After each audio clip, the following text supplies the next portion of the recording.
Hi guys, it's been a while since I've done a video.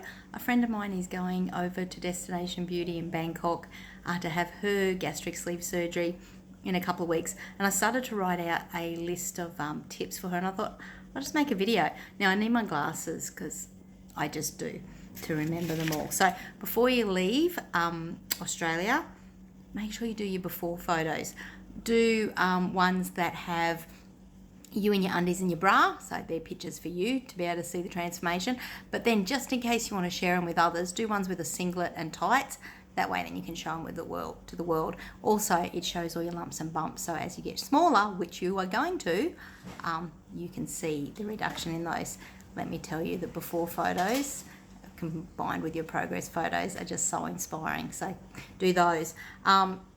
And your measurements, I forgot to take mine and I just couldn't care less. So if you're a measurements person, take your measurements. Your mindset, oh my God, I cannot stress this enough. Your mindset, you need to work on your mind.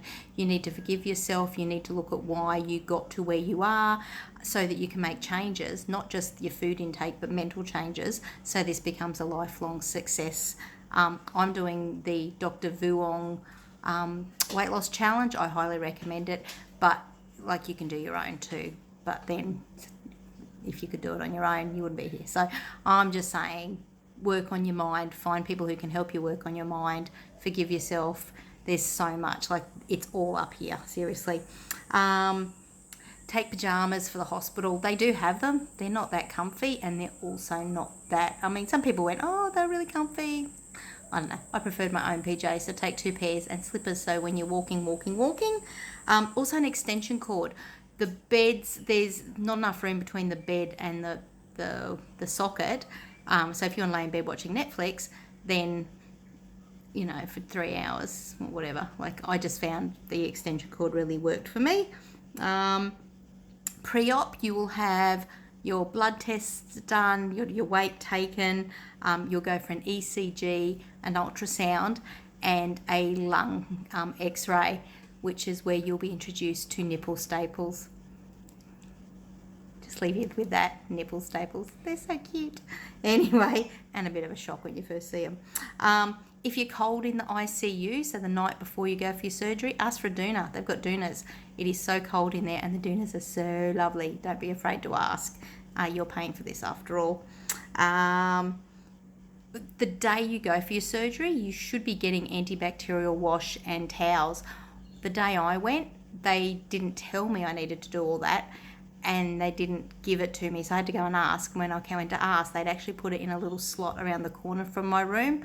I don't know how I was supposed to know it was there, but just ask. Like, they're lovely. So if you've got any questions, but know that you need to wash in antibacterial wash before you have your surgery. So in the pre-op too, you'll have a endoscopy.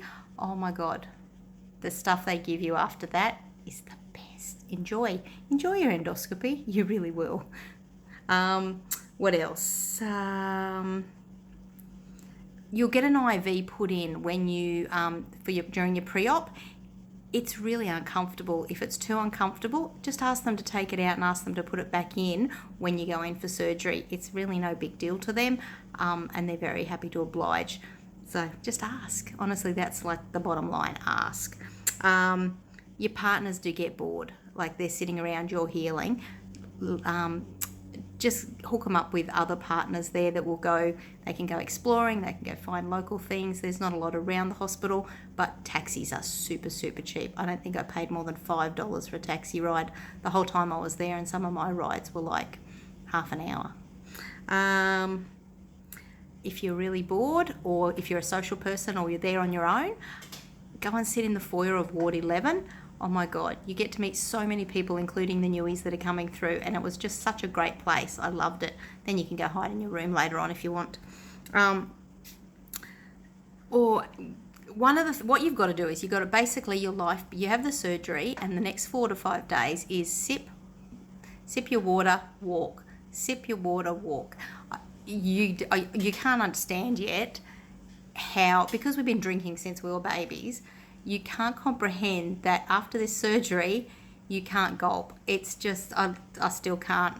Like, I still go to gulp and end up spewing it up because, like, 4 months later, my tummy's this big and it just can't take gulps. So you've got to sip so you stay hydrated. They won't take the IV out until you're drinking 2 litres. Let me tell you, that doesn't sound a lot sitting on this side of surgery, but once you've had surgery, it takes all day for 2 litres to go down. So make sure you take flavour stuff.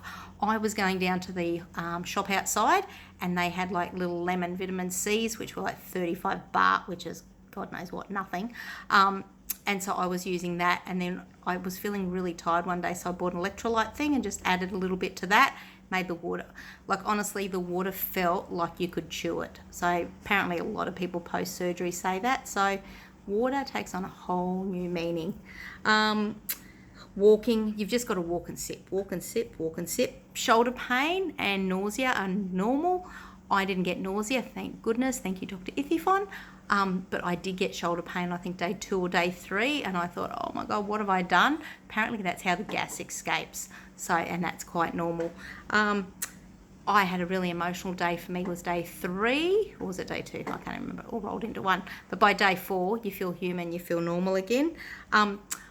It's major surgery. Don't underestimate. Yes, you can get up and you can go walking and you can go doing tours and what afterwards. But just remember that it's major surgery, and it's major life-changing surgery. You wouldn't be doing this if you're happy with your life. So don't underestimate all the mental work and the healing that you need to allow to happen. It's great to go and sightsee, it's great to go and do things, but it's also great to rest, let your body heal, and work on your mind. About 3 months later, you will feel normal. Yes, you'll be tired because you had major surgery. Yes, you'll be exhausted because you had major surgery. You just got to give your body time to heal. Yes, your weight will stall at times. This is only a tool. If you go back to eating exactly what got you to obesity in the first place, then why bother? This is a tool for a lifestyle change. So you've got to work on, okay, going forward, what will I eat? What will I change in my life? What's going to be different now that I have this tool to help me get to my goals? And goal setting, that's another huge one. Written down goals, put somewhere that you can see all the time, and how you're going to get to them. And yeah, it's just a tool. I could talk for days, so I won't. I hope that's been helpful. If you've got any questions, ask. You're about to embark on an awesome journey. You're absolutely worth all of this. You're deserving of good health, and you get to now make the choices that get you to good health using this tool.